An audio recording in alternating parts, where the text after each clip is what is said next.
Hi డి, this is your Madhureddy Rasupalle. So నేను ఈరోజు జురాంగ్ ఈస్ట్లో ఒక మాల్ ఉందనమాట. మాల్లో అలా నడుచుకుంటూ పోతుంటే కూడా ఒక చోట చాలా జనాభా కనపడ్డారు, పిల్లలు పెద్దలు అంతా. ఏంటన్నా అక్కడికి వెళ్ళి చూస్తే నాకు తెలిసిన విషయం ఏంటంటే అక్కడ క్రిస్టియన్స్ పార్టీ జరుపుకుంటున్నారు.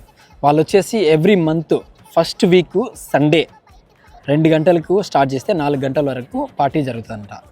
సో క్రిస్టియన్స్ ఎవరైనా ఉంటే కూడా జురాంగ్ ఈస్ట్ ఈ మధ్యలో చుట్టుపక్కల ఎవరైనా ఉంటే కూడా దయచేసి ఇక్కడికి వస్తే కూడా 10 గంటలకు పొద్దున వస్తే కూడా వాళ్ళు ప్రార్థన చేసుకుంటారంట. ప్రార్థన చేసుకున్న తర్వాత మధ్యాహ్నం 2 నుంచి 4 వరకు పిల్లలకి గేమ్స్ పోటీలు పెట్టడము, ప్రైజులు and goodie bags and snacks food కూడా ప్రొవైడ్ చేస్తారంట. సో ఎవరైనా కానీ ఇక్కడ ఉంటే కూడా ఇక్కడికి రావచ్చు. యాజ్ ఏ హిందూగా నేను ఎందుకు ఈ సమాచారాన్ని ఇస్తున్నానంటే కూడా, నేను క్రిస్టియన్ కాదు, కానీ ఈ సమాచారాన్ని ఎందుకు ఇస్తున్నానంటే నాకు తెలిసిన విషయాన్ని 10 మందికి తెలియచేయడం అనేది నా ఉద్దేశం కనుక నేను ఇస్తున్నాను. నేనైతే క్రిస్టియన్ కాదు.